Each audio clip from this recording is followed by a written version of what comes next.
7 years of marriage, and I thought I had married into a good family with a husband who loved me with all his heart. I gave everything. I sacrificed my money and my youth to build this home, only for the same man I shared my pillow with to cold-heartedly throw divorce papers in my face today. He threw me out of the house that I had helped build with most of my own money. And what's even more painful, my mother-in-law, the woman I had always respected, threw a cruel sentence and a ragged canvas bag at my feet. Take this trash of yours with you and never show your face here again. But she never suspected that when I opened that bag, a shattering secret would come to light that left me completely paralyzed and sent the tragedy of my life in a direction no one could have imagined. Hello, I'm Sarah. On this channel, I present to you the courageous, real-life stories of women. Please note, in all the stories you'll hear, names have been changed and visuals have been created to respect privacy. If you'd like to share your story and inspire other women, you can reach us through the channel's About section. I would be honored to be your voice. No, I invite you to listen to the story of a woman who found the strength to stand tall, despite life's challenges. The sharp click of my husband Liam's pen as he set it on the glass table echoed in my ears like a gunshot. Outside, a heavy summer thunderstorm was raging over Chicago. The heavy raindrops lashed against the window, cold and melancholic, just like my mood in this moment.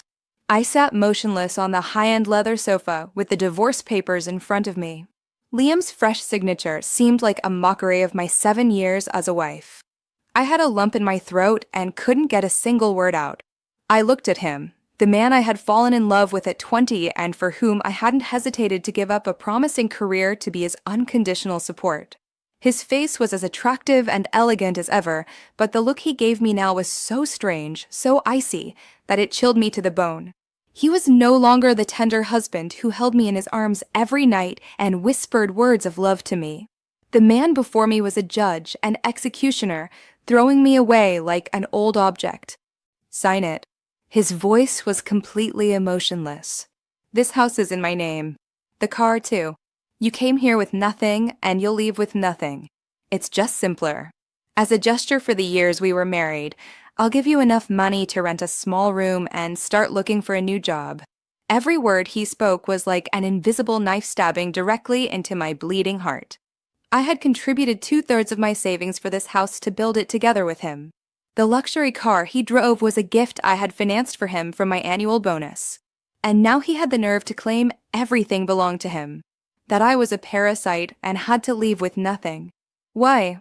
I managed to get out in a strained, hoarse, and trembling voice. Liam, why are you doing this to me? What did I do wrong? Liam gave a contemptuous smile, one I had never seen on him before. You did nothing wrong, Jessica. You just don't fit into my life anymore. He stood up and straightened his designer tie. My sister Sophia returned from London a few months ago. She introduced me to new people, new opportunities to change my life. And in this world, there is no place for a frugal wife like you. So it was because of Sophia, the younger sister I had loved with all my heart and for whom I had financed 4 years of study abroad. The day she left, I treated her like my own sister and emptied my savings so she wouldn't have to face any hardship. And now that she was back, the first gift she gave me was such a painful betrayal. At that moment, the living room door flew open. My mother-in-law, Mrs. Helen Carter, walked in. She was wearing silk pajamas and holding a fan with a composure as if she had just come from a walk instead of witnessing her son's family shattering. She glanced at me, then at the divorce papers on the table, and her shrill voice sounded triumphant. What are you waiting for to sign?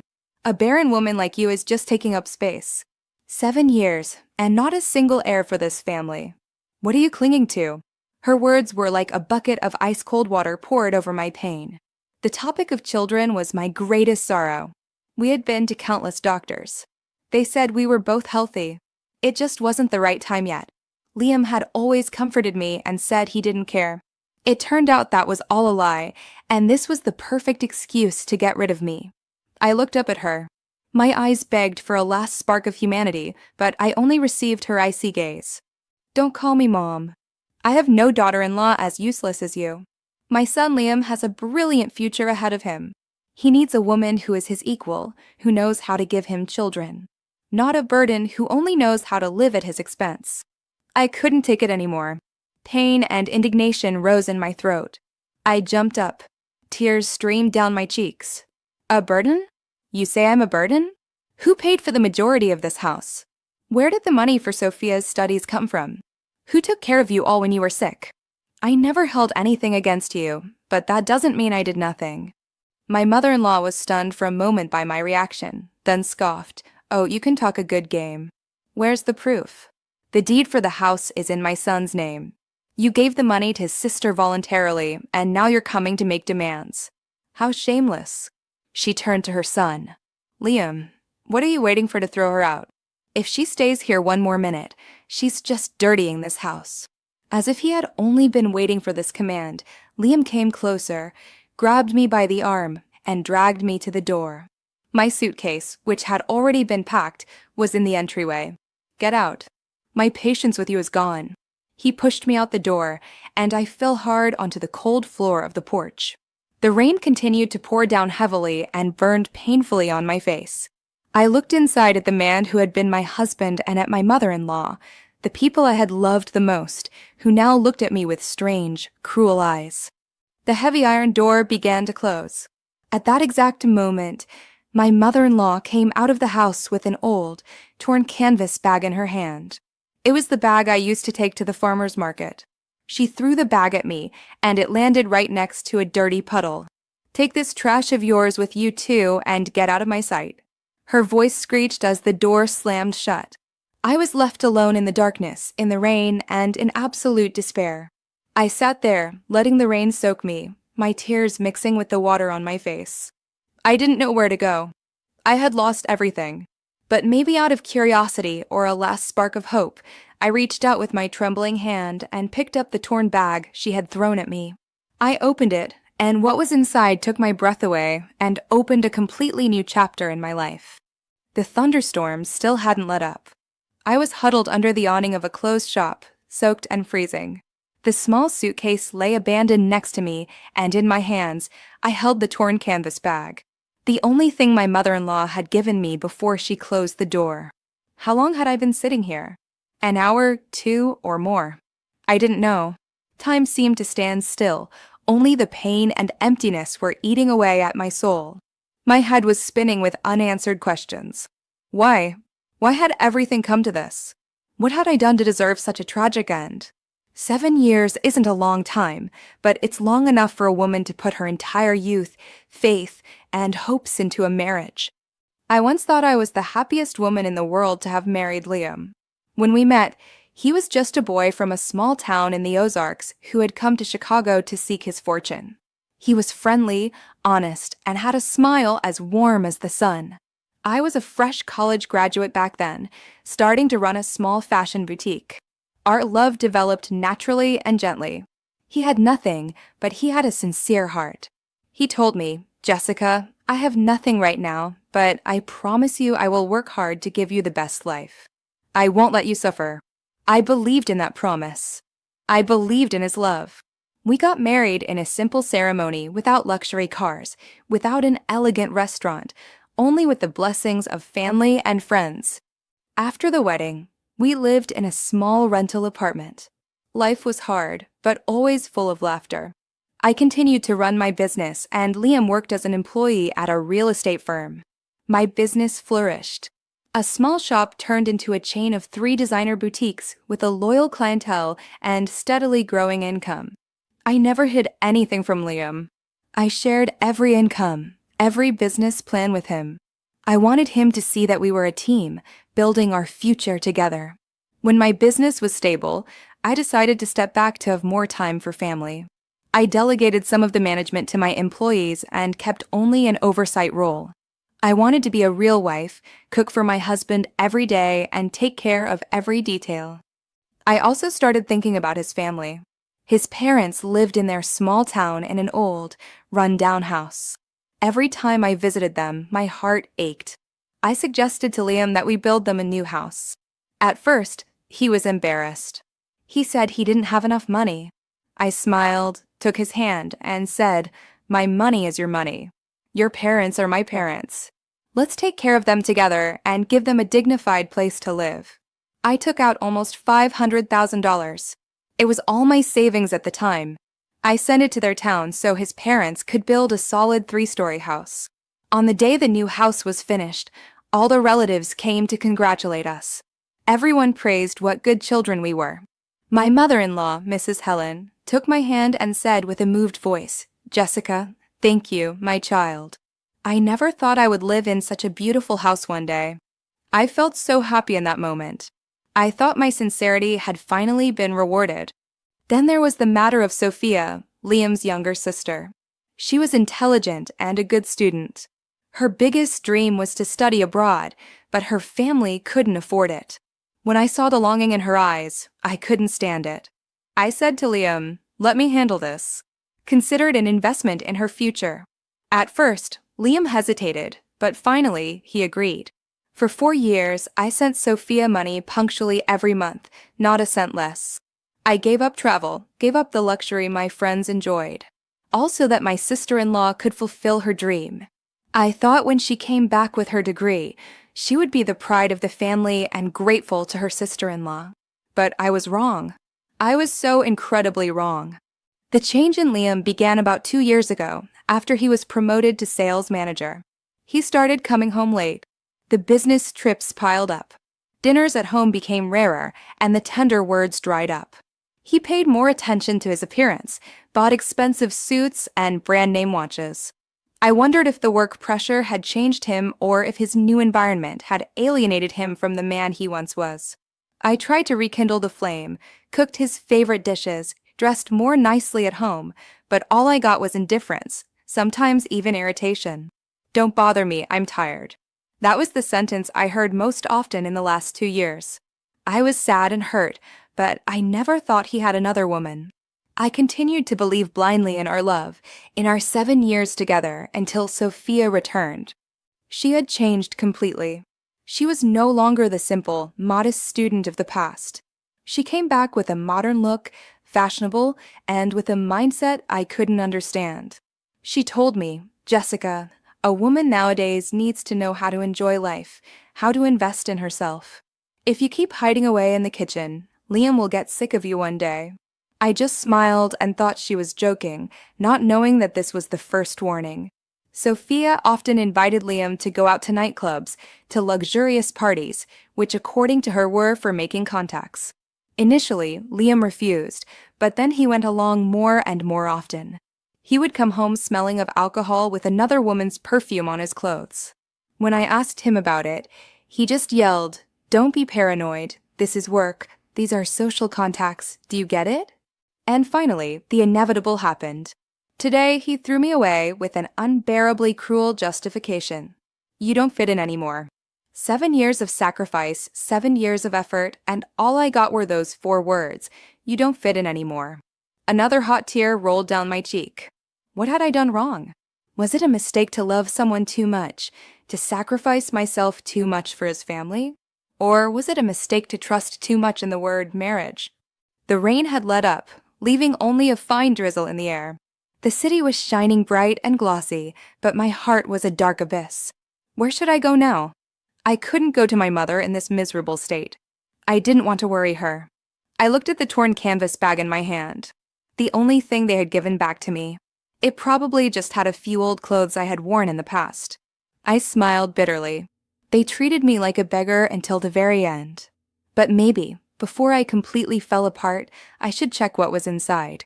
It was an unconscious action, a final curiosity before closing a bitter chapter of my life. With trembling hands, I opened the bag, and what appeared before my eyes left me stunned, unable to believe it. It wasn't just a secret. It was a truth that could change everything. Inside the old, worn canvas bag, contrary to my expectation, there were no crumpled clothes. Instead, placed perfectly on top, was a savings passbook with a dark blue leather cover, completely new. I took it out dazed. My hands were still trembling from the cold and shock. Which bank was this from? Why was it here? I had never owned such a savings book. With extreme curiosity and disbelief, I opened the first page. Account holder, Jessica Miller. It was my name, but it was the number underneath that almost made my heart stop. $20 million.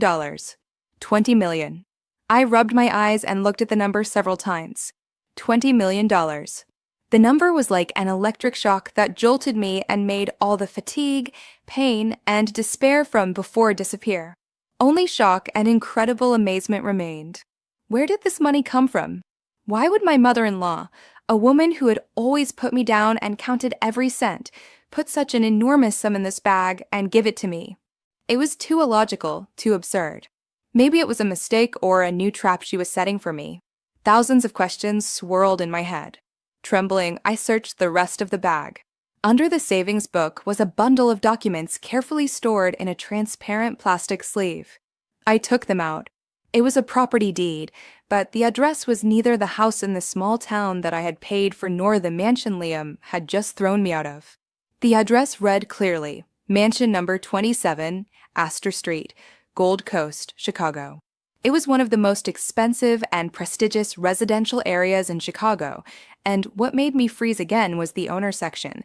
It listed only a single name, printed clearly and distinctly, Jessica Miller.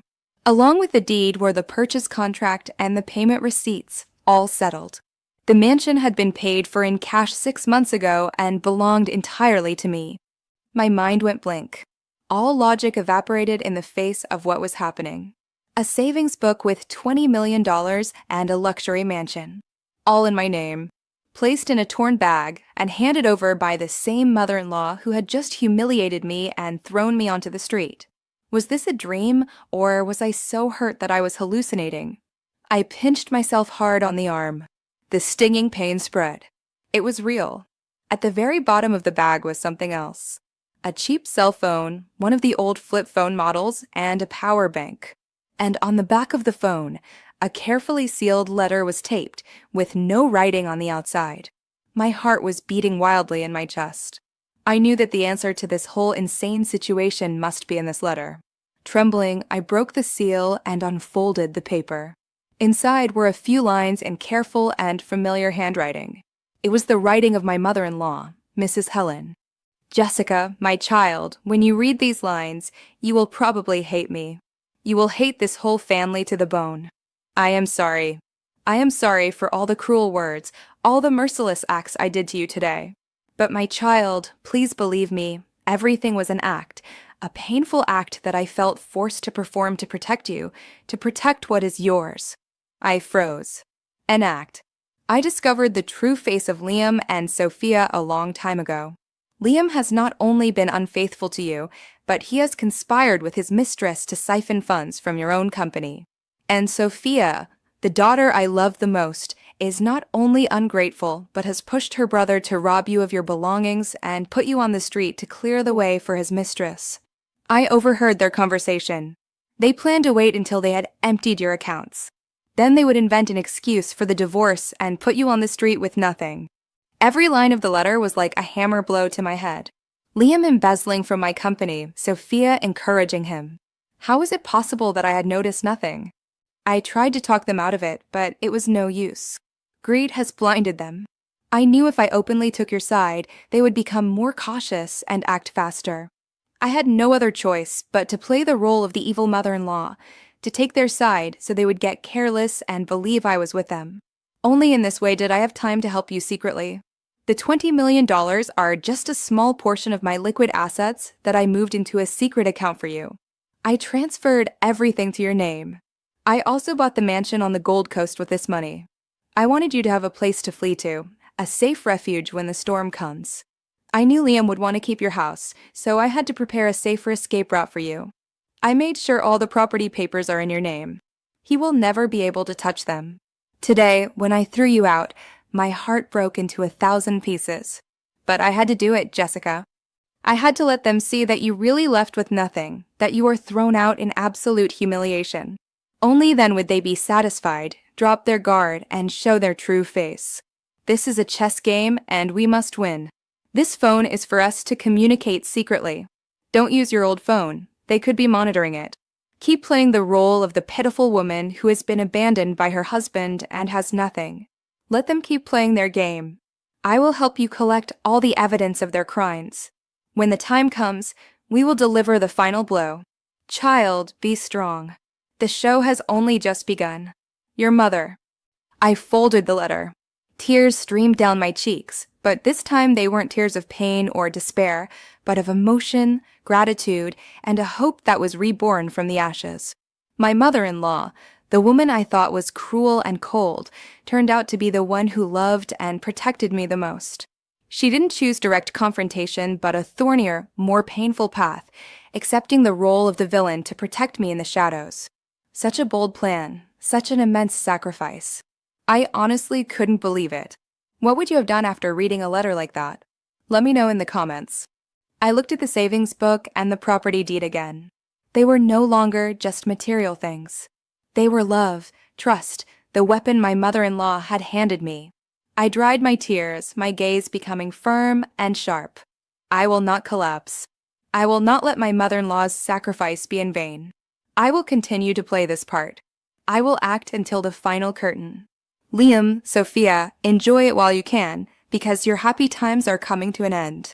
My mother-in-law's letter was like a breath of fresh air that rekindled the flame of hope and the will to fight in me. I was no longer a miserable victim huddled in the rain. I had a goal, a plan, and above all, an incredibly strong and wise ally. I stowed the savings book, the deed, and the letter carefully at the bottom of the canvas bag and took only the cheap phone my mother-in-law had prepared for me. I had to get out of there quickly and find a safe place to begin my act. I couldn't go to my mother's right away. If Liam and Sophia got suspicious, they would look for me there. I needed a temporary hideout, a place no one could imagine. Suddenly I remembered Karen, a woman I had helped when she first came to Chicago to build a life. She lived alone in a small apartment in Englewood, quite far from the city center and with no connection to my social circle. I dialed her number, and luckily, the number I remembered was correct. Hello, Jessica, is that you? My goodness, how long has it been since we've seen each other? How are you? Karen's voice on the other end of the line was as warm and sincere as ever. I forced my voice to sound trembling and pitiful. Karen, I have a problem. Could I stay with you for a few days? Karen didn't ask many questions, but just said firmly, of course, come over immediately. Still the same address. I'm expecting you. Karen's apartment wasn't big, but it was very tidy and cozy. When she saw me soaked and neglected, she was startled. She quickly gave me dry clothes and prepared a hot ginger tea for me. My God, what happened to make you look like this? Where is Liam? I sat there, held the warm cup tight, and began to tell her my story. But I told only half the truth, the painful half my mother-in-law had designed for me. I told her how Liam and his sister had betrayed me, forced me into a divorce, and thrown me out of the house with nothing. I cried, and this time the tears were not entirely acted. It was the frustration over my 7 years of sacrifice. I deliberately left out the part about my mother-in-law and the enormous fortune. Karen was furious when she heard me. She slammed the table and cursed Liam's family mercilessly. What villains? How can there be such vile people in this world? Don't worry, Jessica. Stay here with me. I'm not rich, but you won't lack for food. Don't be afraid. Karen's kindness touched me deeply. I knew I had found the perfect hideout.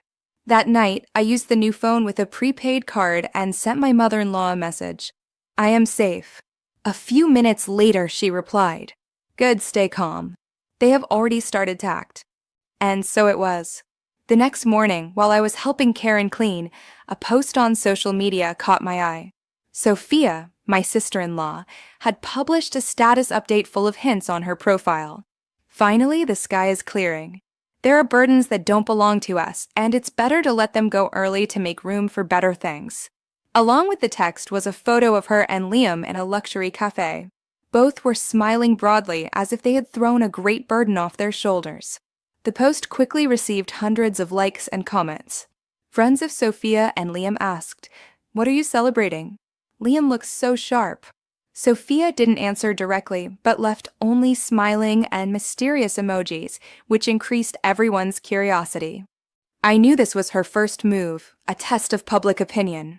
They wanted to create the image that our marriage had ended amicably, that I had left of my own free will, while they began a new, shiny life. But their act didn't end there. That same afternoon, my mother-in-law sent me a short audio recording via the secret phone.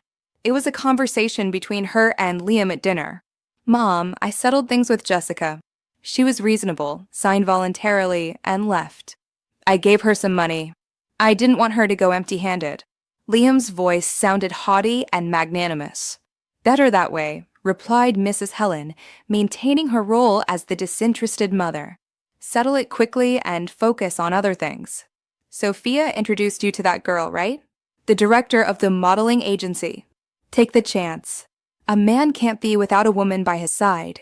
"Yes, Mom, I know. The girl isn't bad. Good family, pretty, intelligent. She will surely help me a lot in my career." I listened to the recording with an ice-cold heart. Barely a day after he had thrown me out, he was already planning his future with another woman. And my mother-in-law, her acting performance was masterful. She had skillfully brought up the topic so that Liam revealed his plans, the director of the modeling agency. So that was the opportunity to change his life that Sophia had mentioned.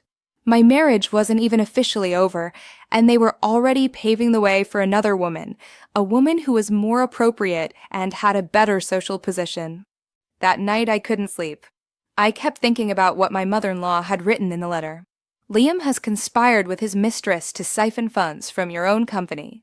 My company, although I had delegated management to my employees, required my signature for all important financial decisions and large transactions. How could Liam take money? Unless there was a mole.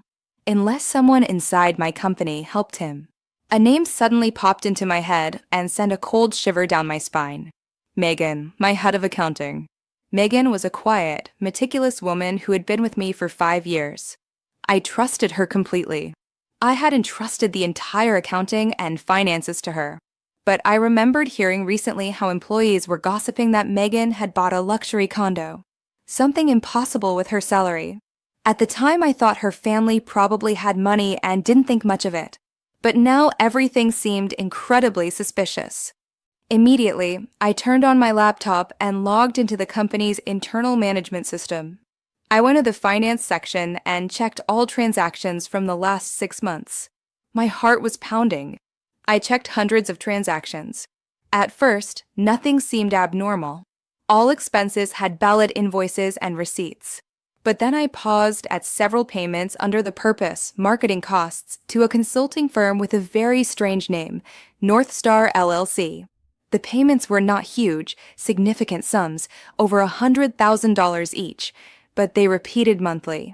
The strange thing was that I had never heard of this firm and had not approved any strategy in connection with it. I quickly searched for North Star LLC online. The result left me stunned. The company had been founded only 6 months ago, and the legal representative was none other than Liam Carter, my husband. Everything was clear. He had founded a shell company and teamed up with Megan to create fake service contracts, and thus legalize the transfer of funds from my company into his own pocket. Such a refined, such a cruel plot. He had not only betrayed me emotionally, but he was robbing his wife of her hard-earned money. I sat in front of the computer. My hands were clenched so tight that my knuckles turned white. The rage in me reached its peak, but I knew this was not the moment to act. I had to stay calm, collect more evidence, not only to expose him, but to make him pay before the law. My play now had a new villain, and I knew I needed an even more perfect plan than theirs to defeat them. The shock of discovering the embezzlement by Liam and Megan did not throw me off course. On the contrary, it acted as a catalyst that made my determination stronger than ever. I was no longer an innocent lamb waiting and suffering. I had turned into a she-wolf, a wounded she-wolf patiently waiting for the moment to counterattack. I knew I couldn't act alone against a devilish alliance of my husband, my sister-in-law, and a trusted employee. I needed stronger and more reliable allies. The first person I thought of was my own mother. My mother, Rebecca, was a retired teacher. She was friendly and kind, but by no means weak. She had always taught me that a woman can sacrifice for others, but must never allow them to trample on her dignity. The next morning, I took an early train to visit her. I hadn't called ahead. I wanted to surprise her. Her small house on the outskirts was as peaceful and warm as ever. When I suddenly appeared with my haggard look, my mother got worried. But before she could ask, I hugged her tight, like a child seeking refuge in the safest place in the world. I told her everything, how I had been thrown out of the house, the plot by Liam and Sophia, and the play directed by my mother-in-law. I showed her the letter from Mrs. Helen and the evidence of the shell company. My mother listened in silence. Her face changed from concern to astonishment and then to indignation. When I was finished, she said nothing, but only squeezed my hand tightly. "My child, you have suffered so much," she said with a cracked voice. "From now on, you are not fighting alone anymore. Mom is here." My mother's support was a balm that gave me great calm, but I knew that love alone was not enough to win this legal battle. I needed someone who knew the law, someone who could turn my evidence into a sharp weapon. "Mom, I need a good lawyer," I said. My mother nodded immediately. "I have an old friend. His name is Dr. Lincoln. He is a very well-known lawyer in Chicago, specialized in asset disputes and divorces. He is a very direct and just man, and he hates liars. Let me call him right away."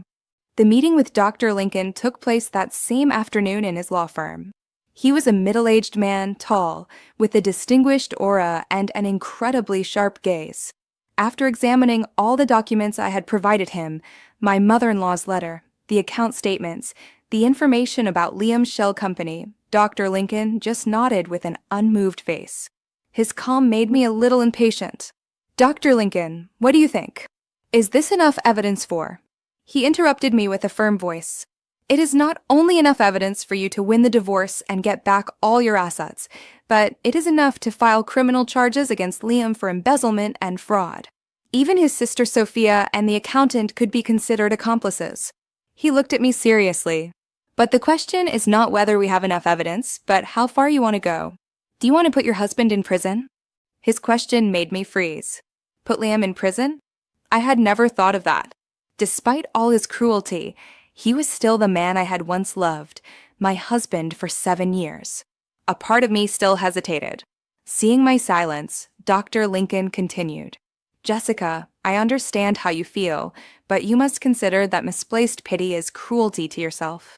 Someone who feels nothing for you anymore, who betrayed you and stole the fruits of your labor, deserves no consideration.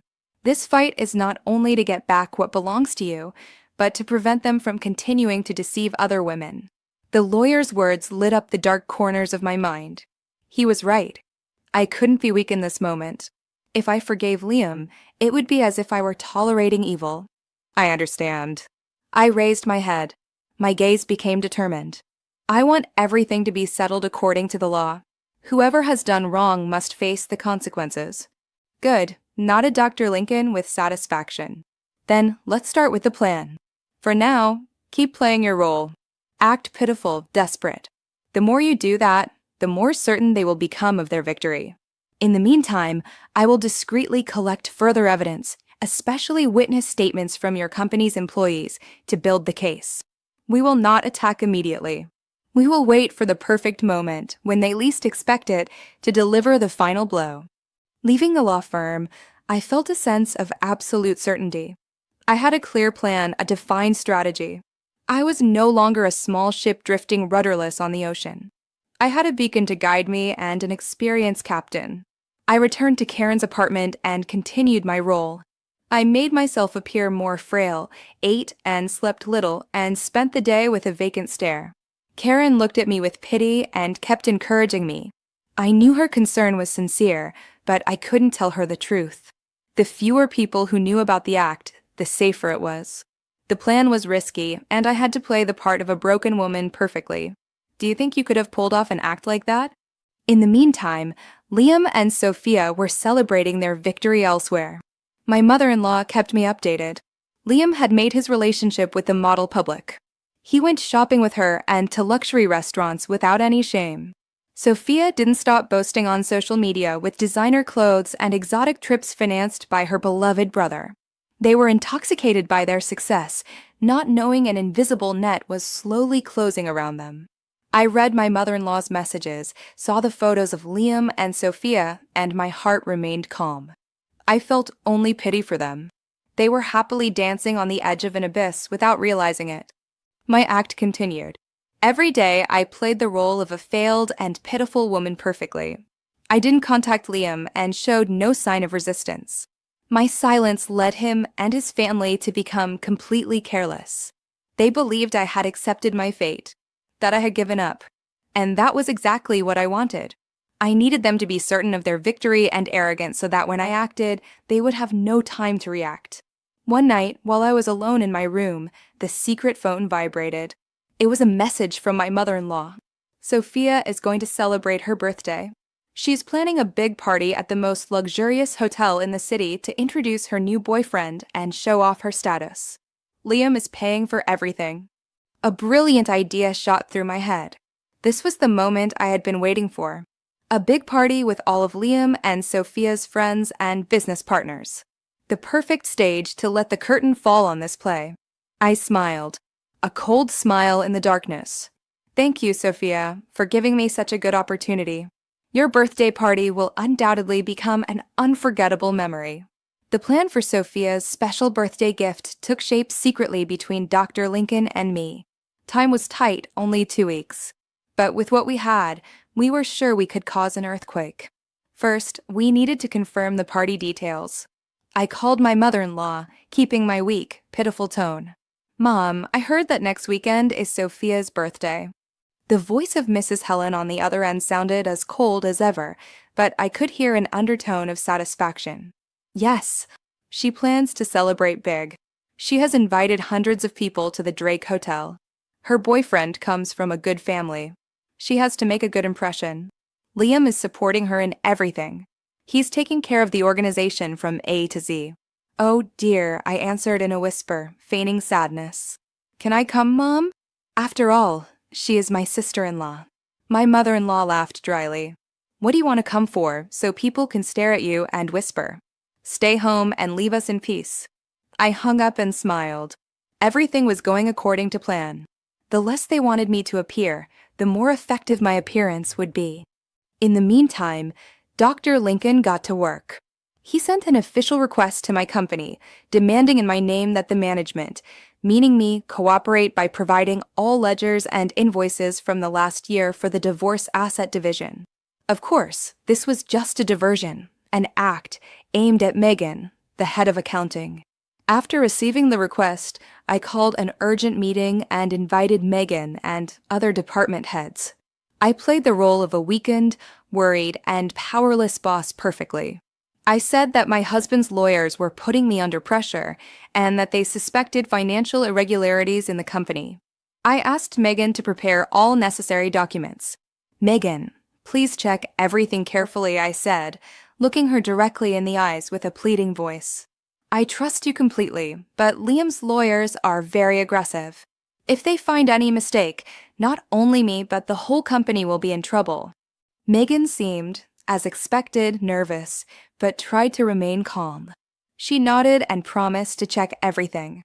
I knew she would inform Liam immediately after the meeting, and that was what I wanted. I wanted them to panic, to fear their schemes were about to be discovered. I wanted them to act on their own to cover up their crimes. And in doing so, they would make more mistakes. Indeed, my mother-in-law sent me another recording that same evening. This time it was a tense phone conversation between Liam and Megan. What do you mean, his wife's lawyers want to check the accounts? Megan's voice was a bundle of nerves. We're ruined. If they discover the contracts with North Star LLC. Calm down. Liam's voice also sounded worried, but he tried to soothe her. All the documents are legal. You just have to say they were real campaigns. Jessica understands nothing about marketing. What is she going to check? But listen carefully. Now do what I tell you. Under the pretext of year-end cleaning, destroy all physical copies of these contracts and delete the data from the computer too, so no trace remains. Do it, and I'll take care of the rest. When this is over, I will reward you generously. The recording ended. I sat in silence. A deep disgust overcame me. They were not only thieves, but were now planning to destroy evidence. But they didn't know that all their steps were being watched. Dr. Lincoln smiled when he heard the recording. Excellent. The destruction of evidence is a very valuable aggravating circumstance in court, he said. Now we just have to wait for the party. In the following days, I continued playing my role as a broken woman. Under the pretext of health problems, I didn't go into the company and delegated everything to my department heads. I knew Megan was using the opportunity to put her plan into action. Secretly, I had installed remote data recovery software on the company server. Every deletion or change she made was registered. Meanwhile, Liam and Sophia were busy preparing their party of the century. They had no idea that it wasn't a birthday party, but a public trial where all their sins would be exposed. I also began to prepare for my appearance. I didn't need to buy new clothes or put on flashy makeup. My weapon was not my beauty, but the truth. I just had to prepare myself mentally to keep a cool head to face the people who had mercilessly trampled on my life. I contacted a few close friends, those who had been with Liam and me from the beginning, and invited them to a special event on Saturday evening at the Drake Hotel. I gave them no details, just told them that they would see a very interesting play. The day of the party had finally come. I looked in the mirror. I was no longer the tired and haggard Jessica. I had regained the demeanor of a confident and determined businesswoman. I chose a black dress, simple but elegant, an updo, and an intense red lipstick full of strength. My mother took my hand, her gaze full of trust. "Go, my child, it's time to let the curtain fall." I nodded and took a deep breath. That night, Chicago would not sleep.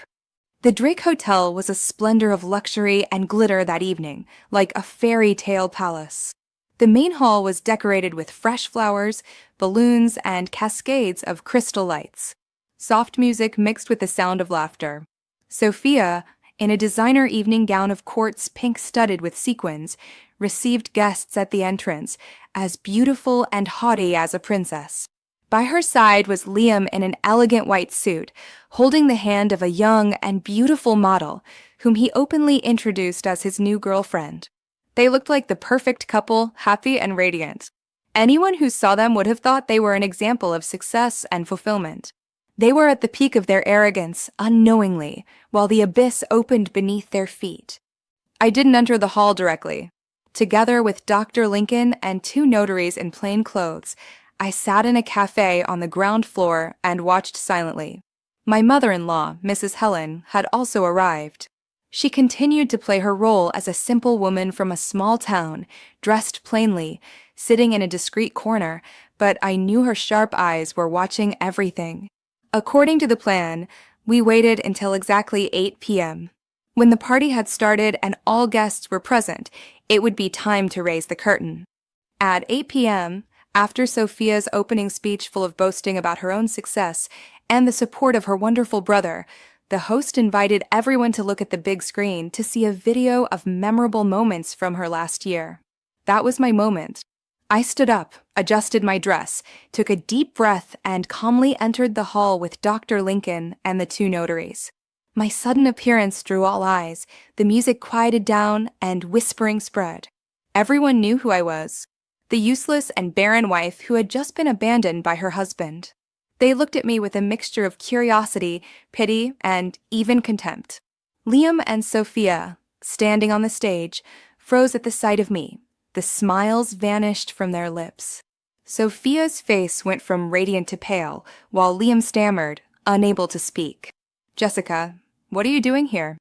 I didn't answer him, just smiled a broad and radiant smile and walked directly onto the stage, taking the microphone from the baffled host's hand. "Excuse the interruption of the party." My voice sounded clear, powerful, and echoed through the whole hall. "I am Jessica Miller, the lawful wife of Mr. Liam Carter." I let my gaze sweep through the audience and paused at familiar faces, at friends and partners who had worked with me. Today, on such a happy day for my sister-in-law, I also have a small gift, a special video that I want to dedicate to her and her beloved brother. Consider it my congratulations for this new chapter in your lives. With that, I signaled the video tech, whom Dr. Lincoln had instructed in advance.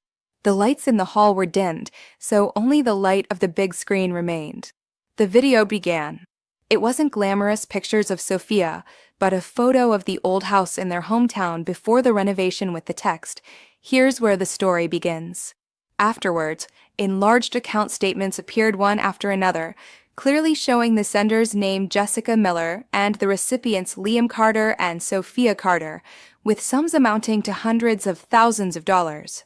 A subtitle stated, "Money for the construction of the in-laws' house, money for the 4 years of the sister-in-law's studies in London. All from a parasitic wife."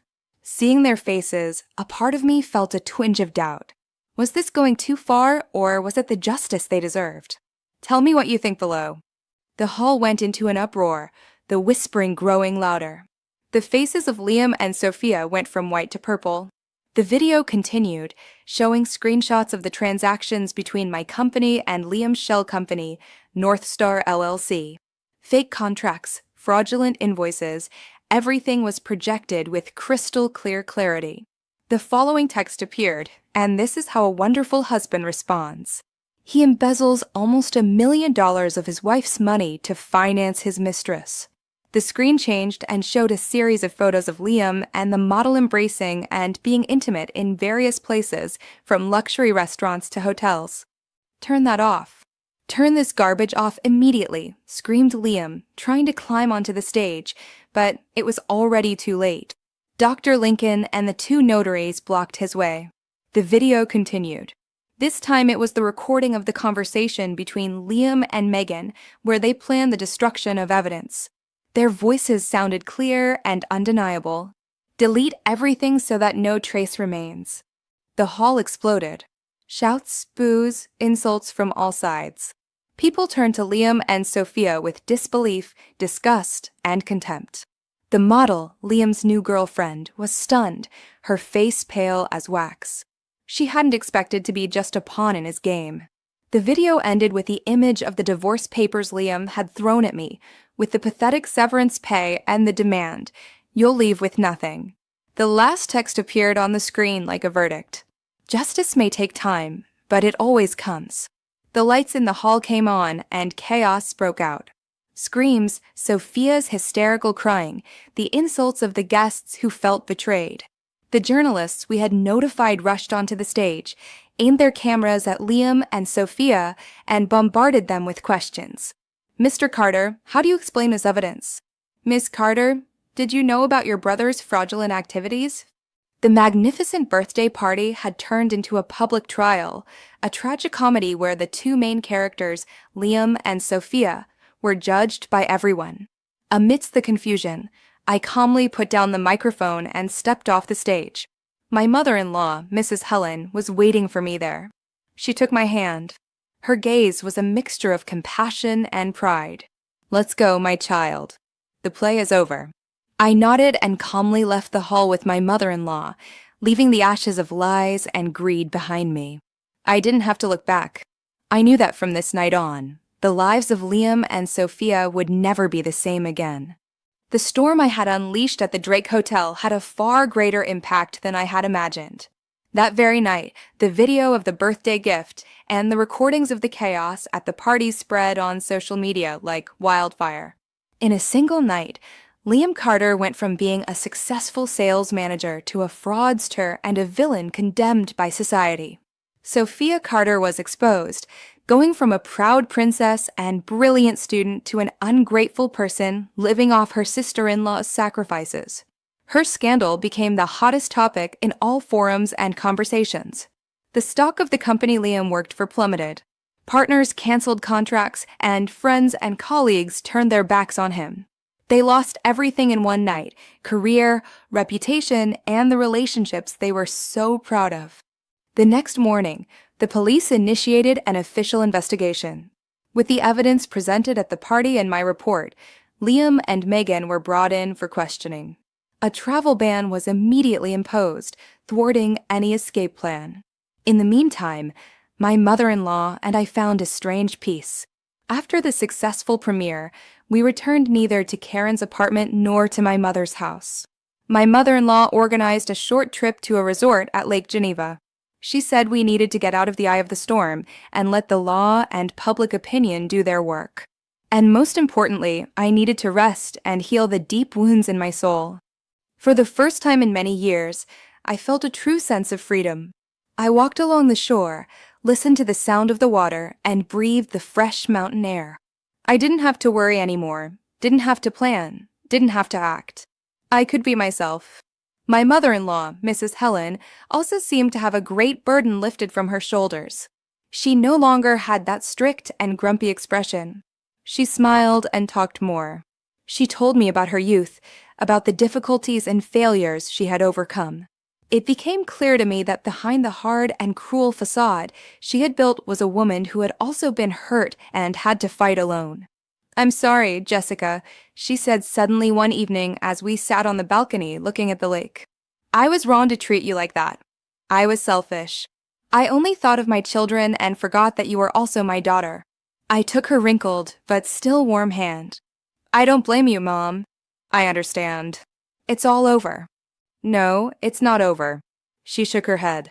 Her gaze became serious. "I must compensate you. And not just with money, but with something more." I didn't understand what she meant until we returned to Chicago, and she led me to a luxurious office building on Astor Street.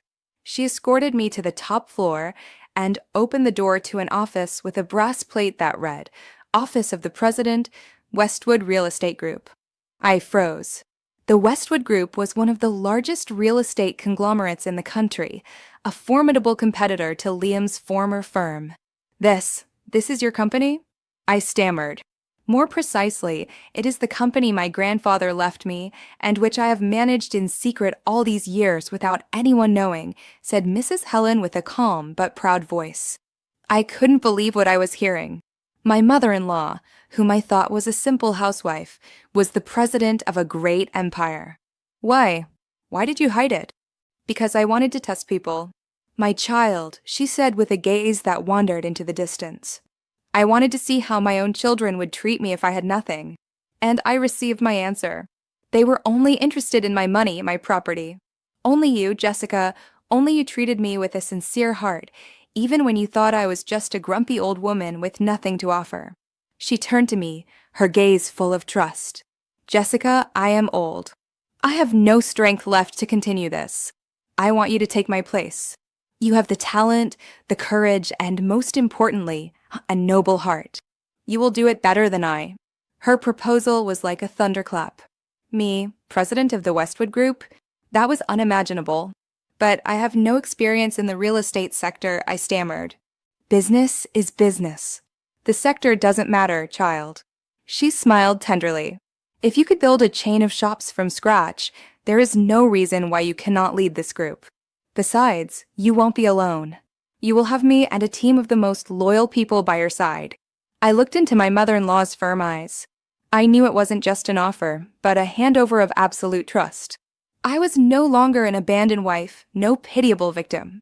I had the chance to start over and build an even brighter career than before. I took a deep breath. "Yes, I will not disappoint you," I said with a firm voice. On that day, as I left the Westwood Group building, I knew that my life had turned a completely new page, full of challenges, but also full of promise. I would live not only for myself, but to live up to my mother-in-law's trust and build a better future. And I knew that somewhere, when Liam and Sophia learned this news, they would regret it to their very core. But it was already too late. They themselves had destroyed everything they had. The news that Jessica Miller, the abandoned wife in the Liam Carter scandal, became the new president of the Westwood Group overnight caused an even greater shock than the scandal at the hotel. The Chicago business world held its breath. No one could believe that the woman they thought was a useless parasite had such an impressive background.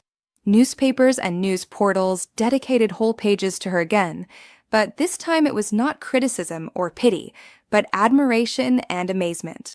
They called me the mysterious entrepreneur, the phoenix risen from the ashes. My face appeared on the front pages of renowned business magazines. My story became a source of inspiration for millions of women. I paid no attention to the flattery. I knew the path ahead was full of thorns. Taking over the leadership of a group like Westwood was no easy task. I had to learn, to work 100 times, 1,000 times harder. I threw myself into work like a moth to a flame. During the day, there were meetings, project reviews, problem solving. At night, I studied financial reports and real estate market documents.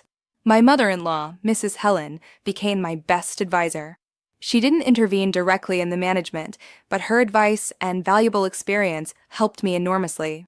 She taught me to read people, to negotiate, to make bold but not reckless decisions. Little by little, I proved my worth. Under my leadership, the Westwood Group not only remained unaffected by the change in leadership, but experienced spectacular growth. I boldly and effectively implemented new business strategies. New projects were successfully launched and generated enormous profits. The shareholders, who were initially skeptical, now trusted and supported me completely. In the meantime, the trial against Liam and his accomplices came to an end. Faced with irrefutable evidence and public outrage, the court imposed a very harsh sentence. Liam Carter was sentenced to 15 years in prison for fraud and embezzlement. Megan, the head of accounting, received 7 years for aiding and abetting. Sophia, although not directly involved in the embezzlement, was sentenced to 3 years of probation for her role as an instigator and beneficiary and had to pay back all the money she had spent. I did not attend the trial. I didn't want to see their defeated faces again. For me, all accounts had been settled that night at the hotel. I was told that Liam screamed and cursed at the sentencing, blaming me and my mother-in-law for everything. Sophia collapsed in the courtroom. Their family was completely finished. Their parents, seeing both their children involved in legal problems, had to sell their house in their hometown to pay for lawyers. But it was in vain. They paid a very high price for their greed and wickedness. One afternoon, just as I was about to leave the office, I received a call from an unknown number. It was my mother. Her voice sounded hesitant. "Jessica, Liam's parents, they came to my house." I froze. What did they come for? "They came to ask you for forgiveness," said my mother. "They are kneeling and crying at the door, saying they were wrong and begging you to forgive them and save Liam. The neighbors have already gathered to watch." What should we do? I was silent for a moment. A mixture of emotions overcame me. Forgive them after everything they had done to me? "Mom," I said with a calm voice, "please tell them that I do not decide Liam's fate, but the law does, and that I do not have the power to forgive his mistakes. The only person they should ask for forgiveness from is their own conscience. Tell them to please go. I do not wish to see them." I hung up and leaned back in my chair. I am not a saint. I couldn't simply forgive those who had mercilessly trampled on my life. But I didn't hate them anymore either. They had paid their price. That was enough. Their life had nothing to do with mine from now on. I looked out the window. Twilight was descending over the city. Another day was coming to an end. I smiled. My life was only just really beginning. A life without lies, without hate, only with work, with my mother-in-law, and a promising future ahead of me. Life after the trial was busy but peaceful. I dedicated all my energy to leading the Westwood Group. Under my leadership and with the advice of my mother-in-law, the company solidified its position as one of the pillars of the real estate sector. I didn't forget my fashion boutique chain either. I restructured it, opened more branches, and made my brand a name that young people loved. I was no longer a woman living in the shadow of her husband. I had become an independent, autonomous, and successful entrepreneur. I also dedicated more time to myself and my mother-in-law. We traveled together, went to spas, enjoyed good food. I realized that happiness is sometimes as simple as being with the people you love and doing the things you like. My relationship with Mrs. Helen became closer and closer. We were no longer mother-in-law and daughter-in-law, but truly mother and daughter. She was not only my mentor at work, but my confidant with whom I shared all my joys and sorrows.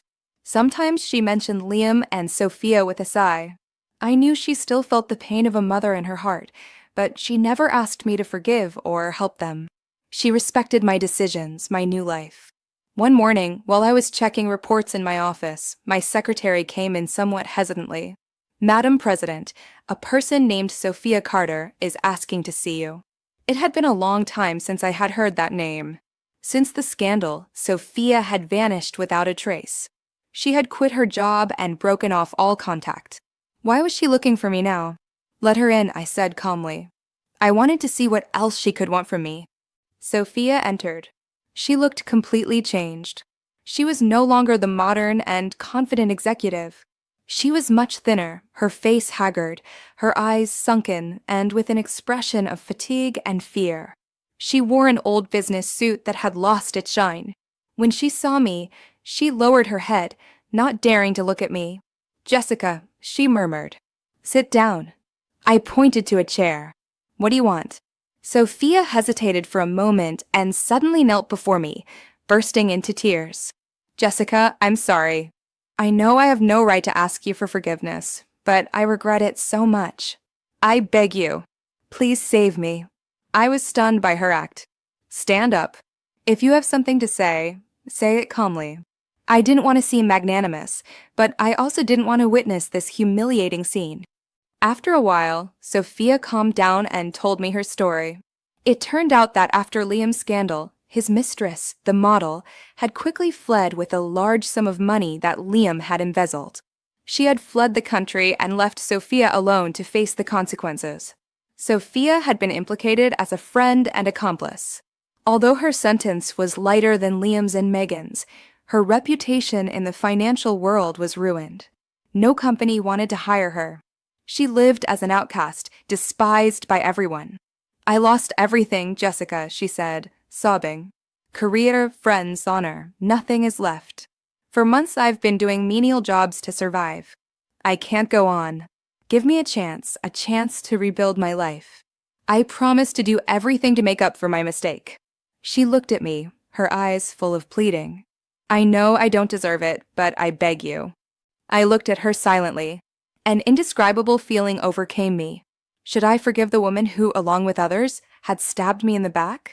But then I saw a reflection of myself in her, the image of a woman who had also lost everything, who had been at the bottom of despair.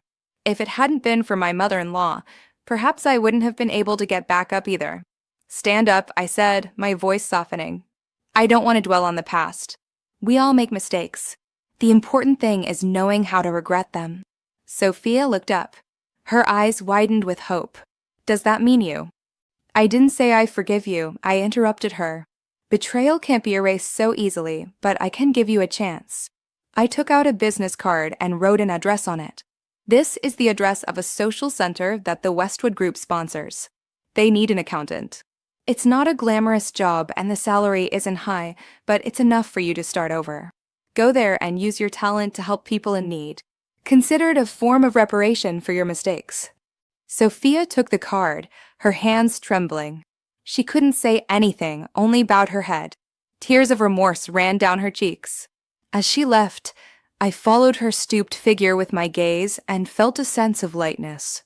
I realized that the sweetest revenge is not making your enemies suffer, but having the generosity to leave them a way out so they can face their own conscience. And even more important is being able to transform the pain of the past into something meaningful to help others. On that day, I learned a true lesson about forgiveness. Life after forgiving Sophia seemed to enter a new chapter, lighter and more serene. The burden of the past had completely evaporated.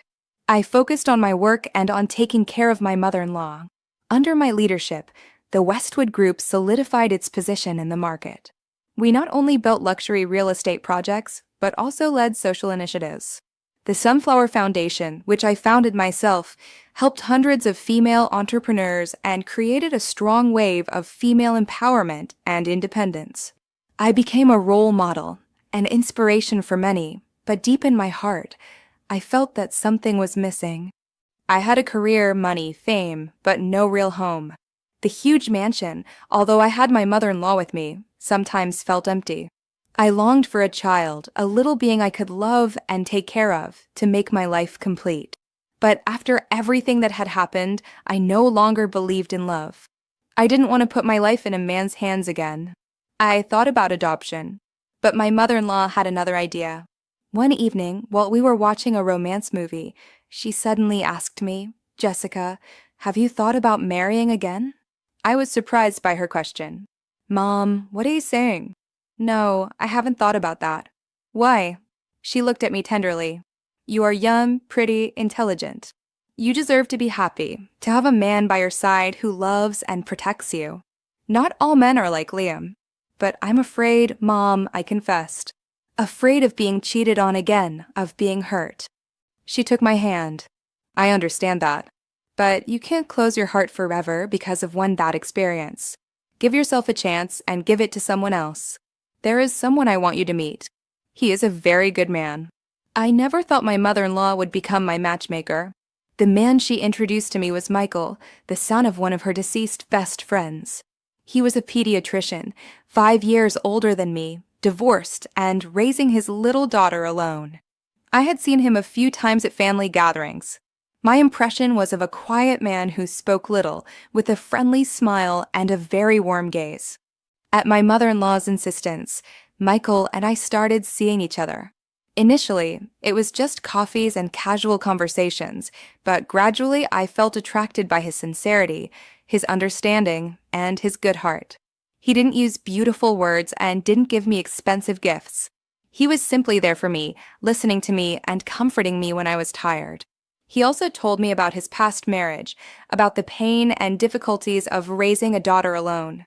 By his side, I felt at peace and could be myself. I didn't have to pretend to be strong or hide my wounds. He loved the real Jessica, with my strengths and my weaknesses. Lily, his daughter, was a lovable and affectionate girl. She quickly grew to love me. Every weekend, the three of us went to the park, to the cinema, or to get ice cream. Seeing the innocent smile of the child filled my heart with a warmth I longed for, the desire to be a mother. One afternoon, while we were in the park, Lily ran up to me, hugged me, and said, "Auntie Jessica, can I call you Mom?" Her words took my breath away. Tears came to my eyes.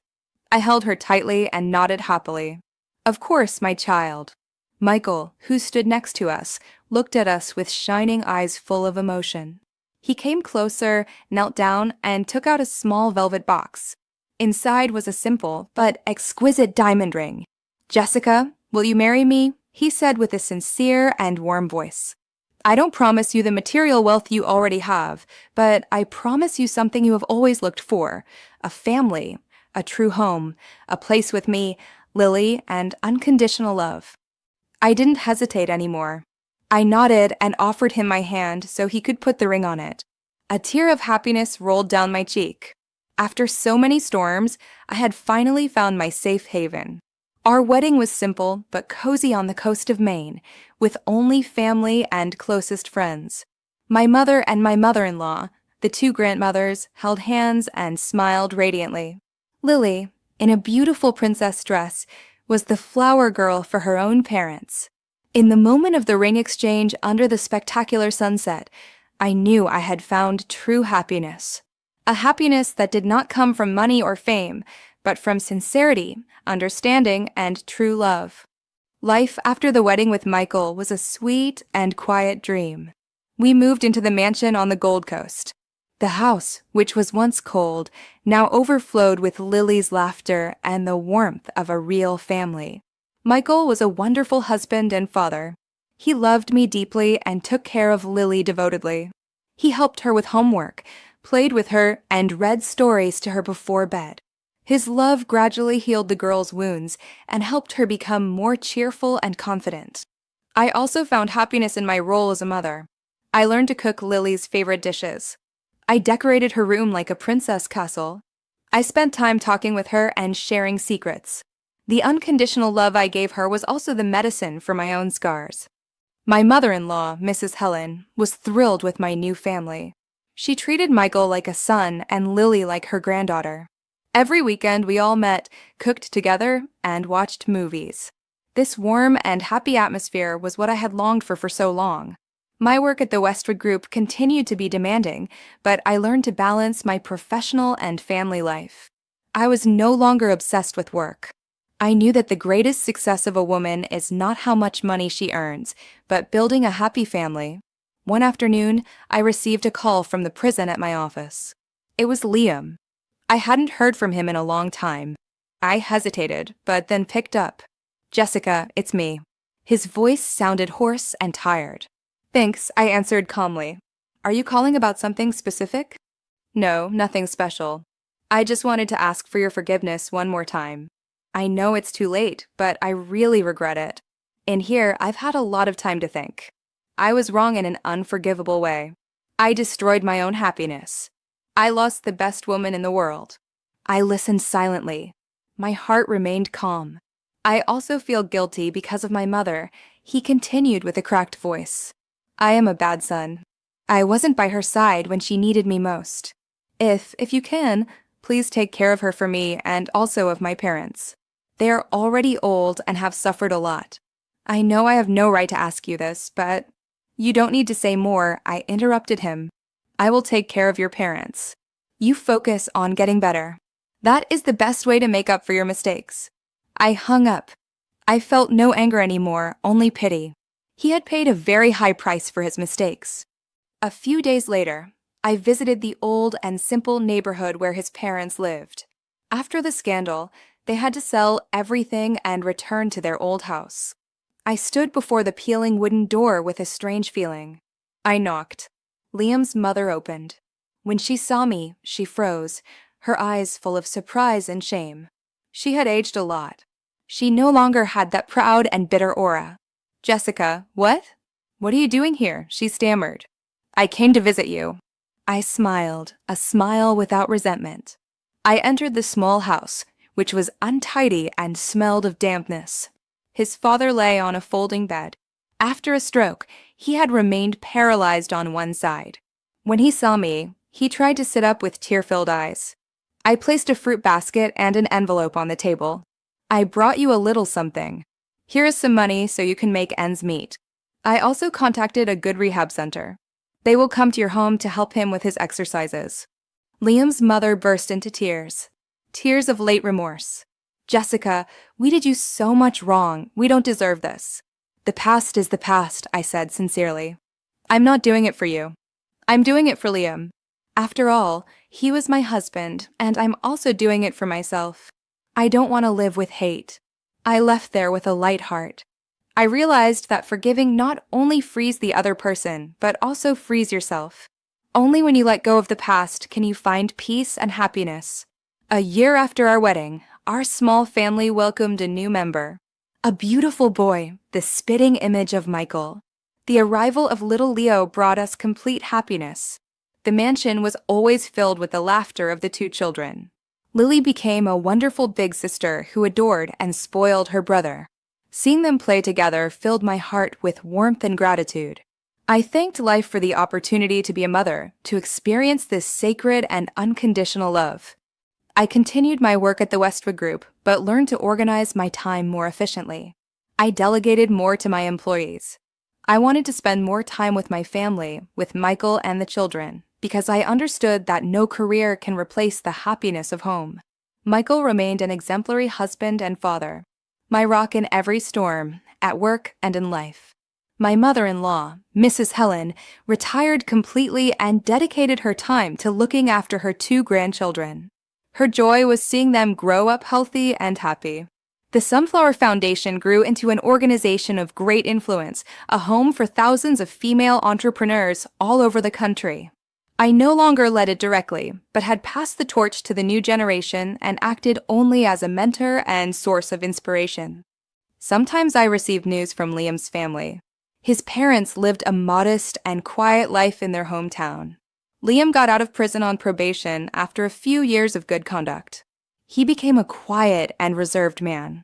He stayed in his town, found a normal job, and started over. He never contacted me again. Sophia, for her part, also changed. She led a discreet life, and as I learned, she had married and started a family. Maybe she too finally found her way. One weekend afternoon, the whole family was in the garden. Michael and Lily were playing on the lawn. My mother-in-law and I sat on the porch swing with little Leo in my arms and watched the sunset. Are you happy, Jessica? My mother-in-law asked me suddenly. I smiled and leaned my head on her shoulder. I am very happy, Mom. I have never felt so happy and at peace. Me too, she said with a gaze that lingered on the horizon. My life had many storms. I thought I would never find happiness. But then you came and brought light and hope. Thank you, my daughter. I hugged her, overwhelmed by emotions. My journey hadn't been easy. I had fallen, suffered, been desperate, but I hadn't given up. I had risen again stronger and more resilient and had finally found happiness. True happiness. I looked at Michael and the laughing children, my mother-in-law smiling by my side, and I realized that life is like a painting with its light and dark sides. The important thing is knowing how to walk through the darkness to find and paint your own bright colors. And I had found the color palette of my life. Years later, when I was the age my mother-in-law was back then and my hair had turned silver, I often sat on the veranda and told my grandchildren the story of my life. The story of a woman who went from the abyss of despair to the summit of happiness. The children listened to me with wide-open eyes. They didn't understand all the pain and intrigue. They only knew that their grandmother was a very strong woman. "Grandma, when I grow up, I want to be like you," said my eldest granddaughter. I smiled and stroked her head. "You don't need to be like Grandma. Just be yourself. Lead an honest and kind life and never allow anyone to trample on your dignity. That is more than enough." I received an anonymous letter. Inside was a handwritten note with shaky writing. "Dear Mrs. Jessica, I am Liam's father. I know I have no right to write to you, but before I close my eyes, I want to ask for your forgiveness. Forgiveness for everything. We were blind with greed. The price we paid was very high, but it was just. I only hope that wherever you are very happy. You deserve it." I folded the letter. In peace. All the resentment had flown away with time. My life was now a sequence of quiet days with my family. Michael and I are already adult and successful children. Lily, a brilliant architect. Leo, a talented entrepreneur stepping into my footsteps, and the grandchildren filling our house with joy. My mother-in-law, Mrs. Helen, left us a few years ago in peace and surrounded by love. Before she went, she took my hand and said, "Jessica, I do not regret choosing you. You did it better than I ever dreamed." The Sunflower Foundation was now an organization with global impact. I was only a consultant, a mentor for the new generations. Sometimes I looked back on that rainy afternoon, on the woman who was cast out with a torn bag.